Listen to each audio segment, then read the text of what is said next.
judge it, interpret it, and apply it, and don't make it themselves. Amen. And that will be my intention. I want to introduce you to my wife, Jared. Most of you know her. She suffers from this business with me every day. She suffers from the bad headline or the comment on Facebook, which I don't have, by the way. The negative comment on Facebook about some cases. She has suffered from that with me. But we've done well by one another. After we were married, I changed my membership to her church. She changed her membership to my party. We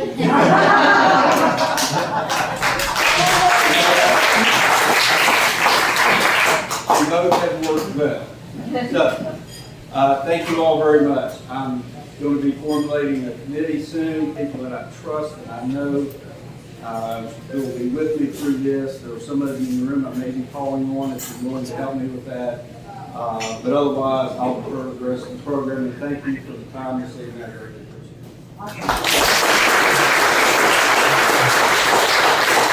We have done so well in West Virginia in getting partisan races to go in our favor. The Republican Party must now make a concerted effort to make sure that these so-called nonpartisan elections are held by conservatives, whether those be Board of Education members, whether those be, if I could talk, municipalities, such as mayoral or city council, or judicial. We cannot continue to ignore those positions. The West Virginia Republican Party is going to endorse Pat Bye for prosecuting attorney, for judge, excuse me. I believe it is extremely important that the Greenbrier County Republican Executive Committee lead the way. If it is the will of the committee, I am asking for a motion that we officially, as the Greenbrier County Republican Party, endorse the candidacy of Patrick Bye for circuit judge. All right. Do you want to second it, Steve? John moves, Steve seconds. Any discussion? All in favor say aye. Aye. Congratulations. Thank you.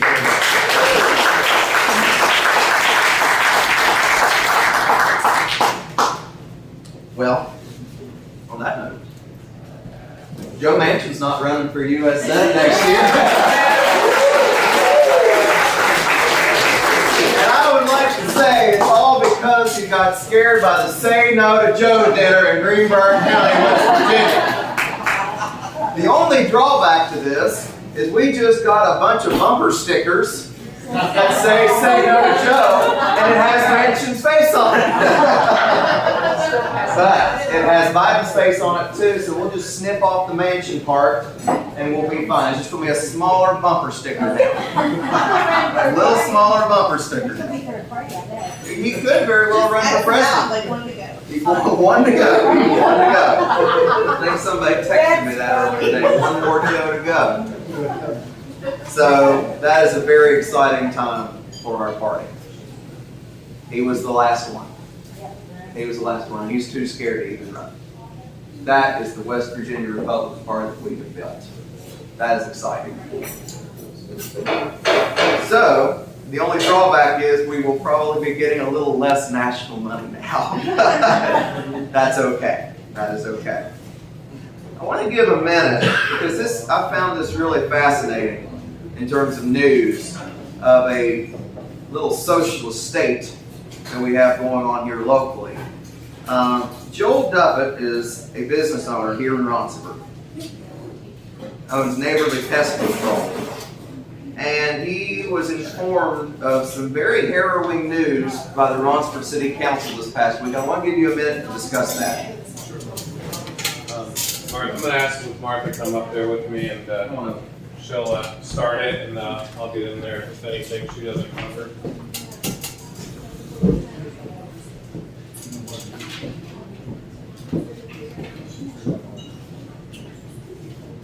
to quickly just touch on what Ben was saying.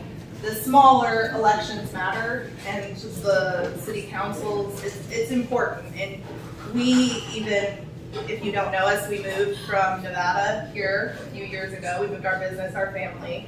And a big reason we moved was because it was a deeply red state with deeply conservative values. And when we moved here, for the most part, that is definitely what we found. The people were wonderful. If you know us a lot, you know some of the issues we dealt with pertaining to our daughter and other issues. But when this came about, we discovered that we're not the only ones that have dealt with issues pertaining to the city council in Roxbury. If you know about the pregnancy center and what they've been trying to do to build the pregnancy resource center here in town, they also have been met with opposition to the city council, votes privately, votes not explained to the citizens. Why we're here is, as we said, we moved our business. We bought a lot here to improve upon the town. We had a lot of, right here. This lot right up here with the banner on it. Currently, there's no building, but there is a banner. Well, there couldn't be a building as we purchased the lot in April. We got a call. We went a week later to City Hall to ask, because we live in a large city. We went to ask what we could do, what we could build. We could lay new asphalt. We had heard rumors of projects, so we asked the city. That we asked twice, actually, and we called as well. We got no response, no answer. The first we heard of anything, as well as other business owners, there's 8 of us, was October 27th, when we got a call from an assessor seeking, that was hired by the city of Roxbury to inspect our properties and for their current market value. And we were never notified by the city in any kind of official capacity, not by the mayor, not by city council. Might I back you up? We did get approached in this diner during breakfast by another person that's city council adjacent, also on Parks and Rec, and told us to get excited because the city council decided it was ready to take our lots and beautify the entrance to Roxbury. Because that's how it was approached to us. For future business, for businesses on Edgar Avenue was how it was worded. We want to draw tourists. We want to draw people in. And right now, it looks like, I won't say the word, but he said right now it looks horrible. So, as we discovered digging into this, as well as Trey has been helping us a lot, all of the business owners are working together. We found a lot out together. It turns out after the assessor, we were called, we posted on Facebook. We were very upset, and we got a lot of people that were interested as well as other property owners who hadn't been called. The city called a meeting within 23 hours. Just the property owners were informed, the public wasn't informed, it wasn't on the minutes, it wasn't recorded. The owners had questions that anybody would have. They wanted to know why this was needed, why their land was needed, what the project even entailed. At that meeting, no questions were answered. I interject. They wanted to know, where's the engineering report? Why the waterway runs through the street down here, can it not run through the street on the other side of the stop sign? Why did the business have to be bulldozed? Why do they have to be taken completely? Why can't we do the work, fix the culvert, and leave the businesses and help them, right? Because we're all for economic growth here. We're all for new businesses here. We're asking for them. So these questions were asked, and no questions were answered. In fact, I got deer in the headlights from the engineer. I got snide remarks or snide looks from the city council. And I continued to ask questions along with other concerned citizens. Other concerned citizens as well brought up, again, the GPS mapping reports. In fact, the engineer said that he hasn't physically been out there, and he's basing his research off of 3 years ago from a construction company or a city employee that walked down there one day. So the engineer has not even walked. So we have a lot of questions, okay? And once other people got involved, this application for this grant that they actually did receive $8.8 million for this project came to surface. And a lot of these questions were answered in here, yet City Council denied having the answers. Not all the questions were answered in here. There's still no engineering questions answered, but there's a plan. And if anybody would like this plan, I have a few copies. I can get more. And Martha, you can finish up any additional. I was just saying, just to clarify, just to be straightforward, there's no engineering report, there's no water erosion report, there's no wildlife report, there's no creek GPS mapping. We don't even know if it runs the route they're saying it does. In this plan that they devised, it's 3 steps. The 3rd step is a pump station that would actually help the flooding in downtown. None of the businesses they want to acquire are in the floodplain, none of them. They want a pump station, it's the 3rd step. It needs approval by CSX. CSX hadn't even been approached yet. So we're talking, the first step in their project is to acquire our properties and demolish them. That is the first step. That's $8.8 million that they were given for flood mitigation that the citizens have no idea about this project. No idea. But it's- Do you mind asking about, I'm sorry, where is the funding coming from? It's from HUD. It's actually, it was a federal grant that was given to West Virginia, and it had to be used in the main 4 counties and dispersed, based on need. And if you take a look at the plan they submitted, it's very I mean, there's not a lot of. But is it for flood mitigation? It's only It for is. flood mitigation uses. So to acquire, Are you sure it's HUD or FEMA? no, it's HUD. We It's have. HUD, and then I believe that stems from FEMA, and then I believe it all stems from Build It's- Back Better from Biden. It's branches from the same tree, basically. But the rules they have to follow are not HUD, are not FEMA rules. It's a newer grant, so it's kind of, she has a lot of leeway. Let's say. In any case, we bought our property, nobody notified us, there was no public notice. No They knew official it was for notice. sale, it was for sale for many years, 2 years at least. City could have bought it, they had their funding, they didn't. The pump, like she said, there's already a culvert, the culvert is not failing. The parts on the side of the culvert where there is soil that backs up to the culvert is eroding. It will, because that is soil, it's what the earth is made out of. And from here, we just ask for your support. We ask for people to get involved. We ask that if you're interested, ask for a copy. We've had other issues. So in the school systems as well, we've had issues with our daughter and other issues with the court system in that in many different states, including right in this county. If you're interested in that, please reach out to us because we've gone to court for that too. But we're very, we love West Virginia. We want our business to grow and we want our kids to grow here. And we've got nothing but a fight back from this county on everything we try and do. We Please bought, help us. we bought here to help, to improve the town. We bought in this town because we believed in the town, in Greenbrier County. And it's an asset for our children, it's our business.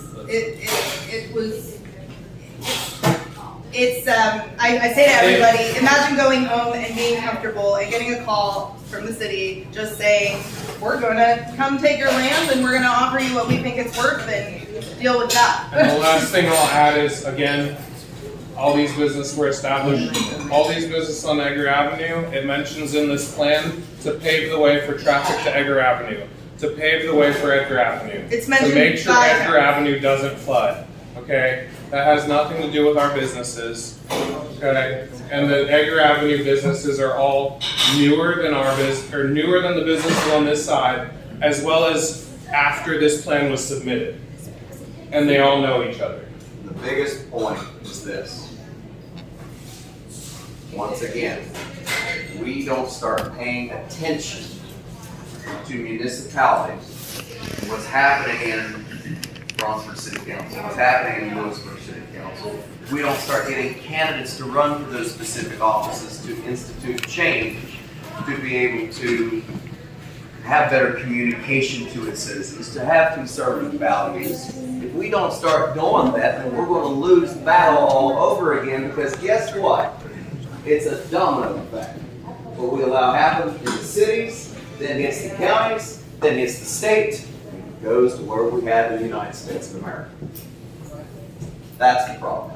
I can attest to that, Ben. There was a video on YouTube a couple of years ago outside of Greenbrier County Courthouse During Pride where Fest. people that are now on ascend and lateral to city council and helping to develop, we're out there promoting that if you're gay, use your gay voice, use your trans voice, use your bi You need voice. to get And elected those to people city government. listened to that speech 2 years ago, and those people infiltrated a lot of roles and a lot of development positions around here.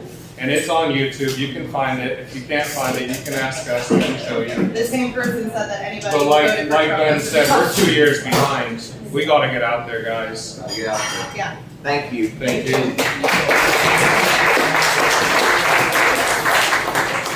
Quick hits.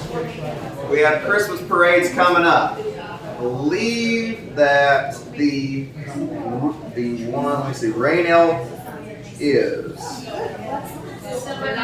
December 9th. Okay. Roncevert So, yeah. Christmas parade. I can't remember. It's usually the week before the Rain Elk. Thank you so much. But Roncevert. The first Monday in December. Okay, so first Monday in December. What we're gonna do is we're gonna get a list of all these Christmas parades, and if Mr. Johnson would be willing to one more time in 2023, get the elephant and wrap it in Christmas lights and put a Santa hat on the elephant. No, I'm not kidding you. He hasn't seen the elephant. Yeah, you're gonna like our elephant, our 8-foot tall elephant. So we will get a list out. We've never, the executive committee has never done a Christmas parade. The club has in the past, but the executive committee has never done a Christmas parade. So I'd like to start this year. I'd like to start this year. I think we'll have fun. I think we'll have fun. Won't it be fun, Rob? There's that smile. Thank you. So, next item on the agenda is donations. It is Christmas time, and there are a couple local organizations that I would like to propose that we start an annual tradition of supporting. I'd like to do $250 to 3 organizations that fit our cause as conservatives. It'd be $750 total. I'd like to start doing this every Christmas time. 1, $250 to Greenbrier County Adopt a Cop. 2, $250 to Greenbrier County Right to Life. 3, $250 to Greenbrier County Friends of the NRA. I think that all 3 of those fit our cause, fit our principles, fit our values. These are local organizations with money that will stay in Greenbrier County. And I would love to see, with the current situation with our committee being flush with money, for us to be willing to do this. Any comments or concerns about that?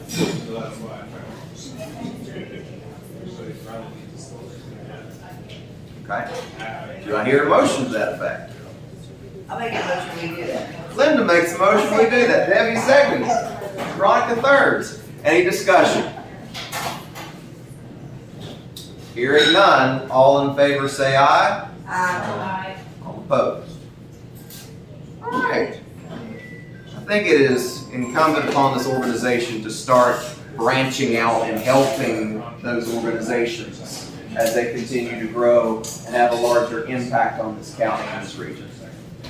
I think it's our duty to do that. I'm going to give a quick update on something that we did earlier this year. In January, of course, everybody in this room is well aware of some of the ne'er-do-wells and the miscreants who have tried to stir up problems in our local party. Obviously, none of them are here tonight. I do not intend to, I don't believe we will ever see them again. Earlier this year, we decided, after some very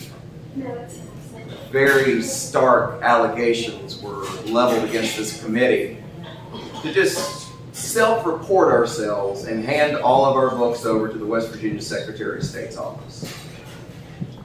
After a fraudulent audit was paid for by the Attorney General's wife, Denise Morrison. Which everybody in here knows the story at this point. Got word from the West Virginia Secretary of State's office today, and quote, from Deep Kersey, legal counsel of the Secretary of State's office, their audit report is garbage. We got a letter with a couple clarifying things that they want us to do to amend a couple reports. For example, where one name was hyphenated, they want the full name of the donor. Small little things like that. And as soon as those small amendments are made, the Secretary of State's office is going to issue this executive committee a letter of good standing. And we can officially say the garbage that has been leveled against this committee, against all of us as individuals, will die forever. Wanted you all to know that. I'm very excited to finally see an end to all the drama. We have done an extremely good job this year ignoring the drama. We will continue to ignore the drama, and we will continue to grow as a party, no matter if those individuals decide to rejoin us in good faith or not. Thank you.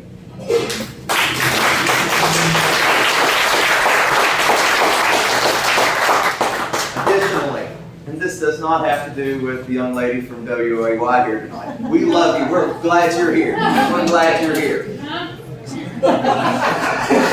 She's chewing her food.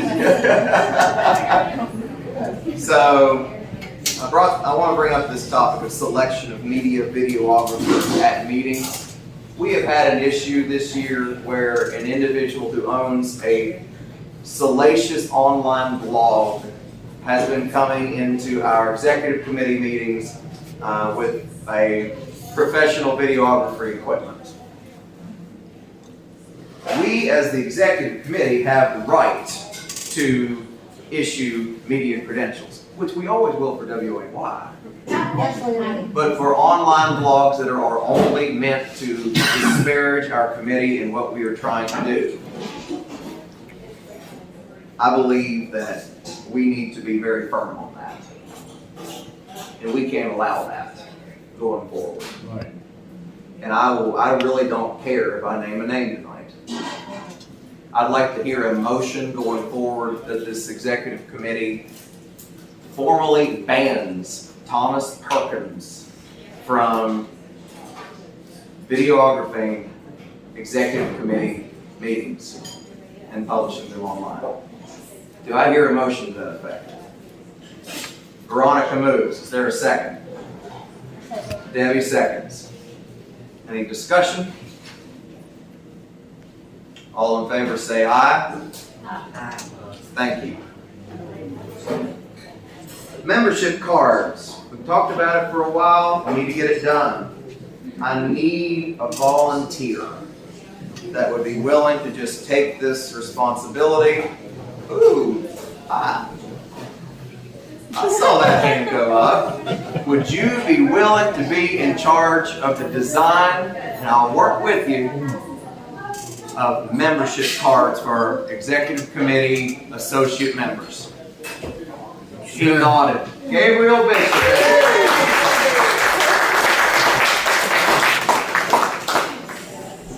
Delegation. Thank you. We'll get this done within this month.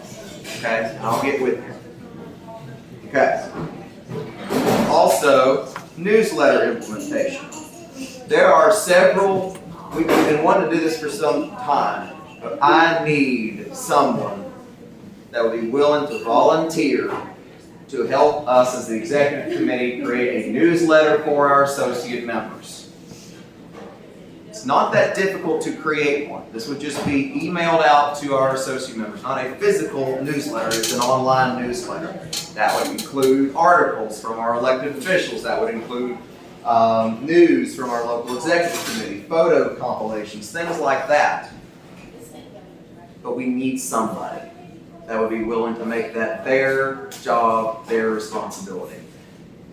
Obviously, give you all a little bit of time to think about that if that's something that you might be interested in helping this committee with. Please let me know. This is a dire need. We want this benefit for our associate members, specifically our associate members paying dues. So please pray about it. Would love to have the help. Maybe 2 or 3 people collaborate together. Pardon? Maybe 2 or 3 people collaborate together. Yeah, absolutely. It doesn't have to be just one person. 2 or 3 people together can be the team to get the newsletter out. One person could be in charge of making sure the elected officials get their articles to them. The second person can be in charge of, finding out what technology is needed to have an online email newsletter. It can be multiple people, but please just pray about it. By the next meeting, hopefully we'll have a team and then we can go forward. I'd like for Debbie to tell us all how many members we have. How many associate members do we have now, Debbie? I think officially I'm up to about 139. 139. That's pretty cool. For our first year doing it, I'm pretty pumped about that. After talking with Delegate Longenecker, there is interest in having a town hall. Additionally, talking to Steve Dunford, we really need to reach out to Western Greenbrier. We really need to reach out to Western Greenbrier. They need to hear from us. And I think our executive committee should host a legislative town hall on November the 28th. The Rupert Community Center is open. Obviously, we need to make sure that everybody is clear on their calendar. It's a Tuesday. So, We have a commission meeting that night, unfortunately. well, that's It's okay. legislative. We will miss you dearly. We will miss you dearly. Off the top of your head, does that date sound okay to you, Tuesday night? Okay. And Vince told me he's okay for that. I gotta get with Jack, but tentatively, can I hear a motion that we set a town hall? I got Danny, Veronica, do you second? Yes. Veronica seconds. That would be November the 28th. I think we should do the time at the same time as our regular meeting at 6:30 p.m. There will also be another special candidate announcement hopefully that night.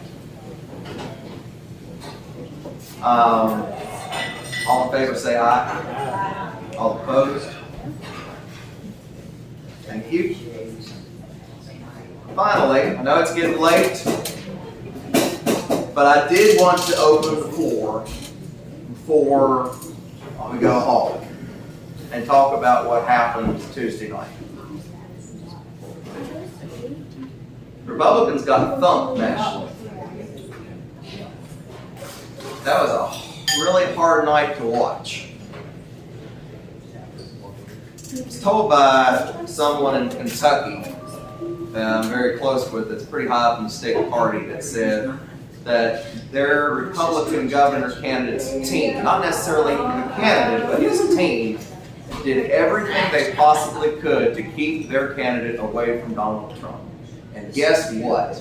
He lost. He lost. Obviously, West Virginia is very limited in what it can do on a national spectrum. But I think that now that we have all these majorities, what can we do as a Greenbrier County, West Virginia Republican Party to be able to start exerting our influence across state lines to these other states to try to bring about there what we have already brought about here? There's only so much more that we can do here. And I want to open up the floor to that topic and see if there's any comments of what we can do to branch this conservative movement that we have here locally beyond. Does anybody have any thoughts about that? Paula? Well, to answer the question, the best one to answer that question is you. Because whatever you've done has brought us to this place and has brought us in where we are now. Well, and a lot of that was hard work, blood, sweat, and tears. And I think that and part of this is on me, because I just haven't really thought about it. We had the dinner, but I think that going into next year, obviously we will make sure that our local candidates win. But I think we need to start hosting phone banks, for example, for other states. We don't necessarily have to just have our phone banks here locally. We can call into other states and help in tight races there. They need manpower. Maybe there needs to be a written plan that you can lend to these teams, that you would design, how you started, how you involved people, what you did, a plan. Well, and I'd like the assistance of the whole committee for that.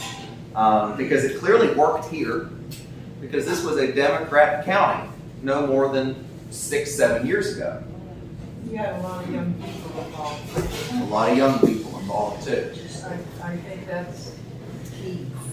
Democrats have a lot of, Democrats have a lot of young people. and that's what, like I said, in this small area, they're really motivated to go there. And I think what was so cool, going back to even 2020, we had Young Conservatives United really rolling at that point. And we made being a Republican cool. Donald Trump made being a Republican cool and the right thing for young people. That's how we were able to have 1,000 people come to that truck train parade in 2020 on Halloween. Wrong. I would suggest one starting point would be outreach from here to, shall we say, geographically proximate counties. In Virginia, for example, where we had a debacle last night. And then from the counties to get their leadership on board, they might pursue a path such as was discussed earlier. I agree with that. I think we need to start forming some alliances with the specific, like you say, proximity, the specific counties and areas in Virginia, and really get to know them and get to know their needs and what we can do to help them, even if that is in the long term financially. Dennis. I think we need to set an example. We set a minimal example so far. For me personally, I have a couple of bitches, if you will. One is, of course, this eminent domain situation that nobody has any control over except Ron Stewart's city council. I object to going to Walmart. I do not live in Lewisburg. I don't want to live in Lewisburg. I go to Walmart and I find out I'm paying a 1% sales tax to the city of Lewisburg. Right. We have got to start, instead of accepting this stuff and saying, shoot, we need to set the example that we fight this. I want to see somebody, my representative, in the next legislative session, propose a bill that does away with the 1% option of municipalities. Last time around, we opposed the 1% that was proposed for the county commissions to put on us. If Lewisburg has a problem with finances, that's their problem, not mine. We have got to set an example to going after, for lack of a better word, socializing my medicine, my money. I don't live in Lewisburg. I don't live anywhere close to Lewisburg. And that's by design. And that brings up a good point. We can set this example for other regions across the country, but our job is not fully finished here. What I'm saying does not mean that we just cannot focus on Greenbrier County anymore.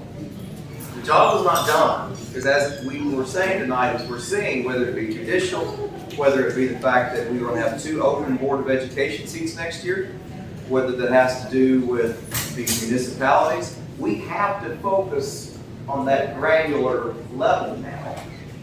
But at the same time, I think we can walk and chew gum too by reaching out more to those communities and those other Republican parties and say, hey, what do y'all need? What can we do? So, Mr. Burley. And I think the incentive is the GOP is a party of losers. We lost in 18, we lost in 20, we lost in 22, and we lost last night. We gotta make a difference, we gotta make a change, and that's what we're doing here in West Virginia. And we have to know that what we're doing here, we're changing this party. We've got to change this party. And we're doing it here, and it needs to be broadcast, like you say, not just regionally. We gotta make a bigger impact on that. And you know, he got some bad grades from some people, but Vivek Ramaswamy was the one who said that the other night, that we have become the party of losers. And a lot of that simply comes down to the fact that a lot of national Republicans are viewed as weaklings. Weak. Greenbrier County Republicans are not viewed as weak. We are far from weak. So that is another bit of setting that example. Dennis Brackman. I propose that the executive committee and the associate members come up with a platform, a conservative platform that our candidates should abide by. And I know we can't do anything until after the primary as far as endorsement. We should come up with a platform. Well, that brings up a key point. Technically, our bylaws state that we must adhere to the West Virginia Republican Party platform, and all candidates have to adhere to that. That is something that everybody in this room needs a copy of, and it probably would be a good idea for us to invest in copies of the West Virginia Republican Party platform. We need that. We, in our bylaws overhaul earlier this year, we also, this is going to have to come about in our December meeting when we try to get the ducks in a row for that. We set it to where we are going to have a grading system per se. This is kind of a statewide thing happening right now with county executive committees. I know Summers County's going forward with it. That would be about maybe 20 questions. Simple questions. Simple questions. Are you pro-life? Are you pro-Second Amendment? Maybe a little deeper than that, and it will require some fine-tuning, but we need to make sure that the public knows who they're voting for in the primary. And I know you know that. Well, can I say one thing about that? Sure. There's such a,